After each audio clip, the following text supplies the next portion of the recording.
काय रे मुकुंदा, एवढा त्रासला कायस? कसलं होतंय मनावर? स्वामी, माझं काही खरं नाहीये. सगळं संपल्यासारखं वाटतंय.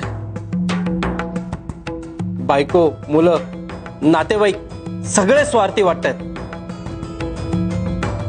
कोणालाच कोणाचं काही नाहीये. सगळे आपापला पाहतायत स्वामी. जगात सगळं फसवं वाटतंय. माझ्या मनाचा गोंधळ इतका वाढलाय की काय करावं हेच कळत नाहीये मला. एक काम कर, आजची रात्र इथे स्थानावर थांब, उद्या सकाळी बोलू. जशी आपली आज्ञा स्वामी.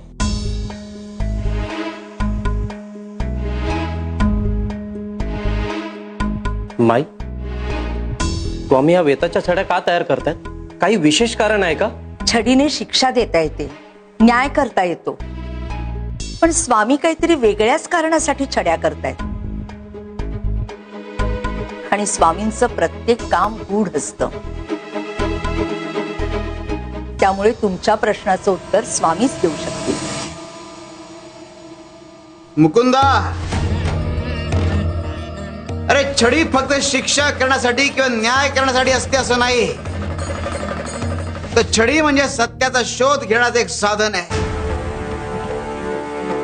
जेव्हा जगाच्या गडबडीत सत्य हरवलं जातं, तेव्हा छडी म्हणजे सत्याला उघड करण्याचं एक अस्त्र आहे.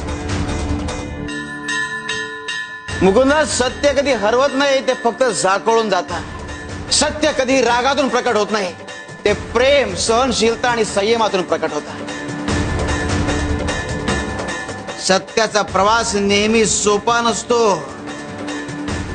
ज्या दिवशी कोणीतरी छडी उगारून सत्याचं अस्तित्व सिद्ध करतो, त्या दिवशी अंधाराचा नाश होतो. अरे सत्याची छडी कुणाच्या हातात असो, ती नेहमी योग्य मार्गच दाखवते. छडी म्हणजे फक्त एक साधन नाही, तर ते विवेकाचं, मानवी मूल्यांचं प्रतीक आहे. सत्यावर विश्वास ठेव आणि सत्याच्या प्रकाशात चाल. सत्याचं बळच तुझ्या जीवनाचा मार्ग ठरवेल. छड्या सत्य शोधायचं बळ. स्वामींच्या प्रत्येक शब्दात अर्थ असतो, पण तोच काय मला समजत नाही. मुकुंदा, तुझ्या उत्तराचा शोध तू स्वतः घे, पण विश्वास सोडू नकोस.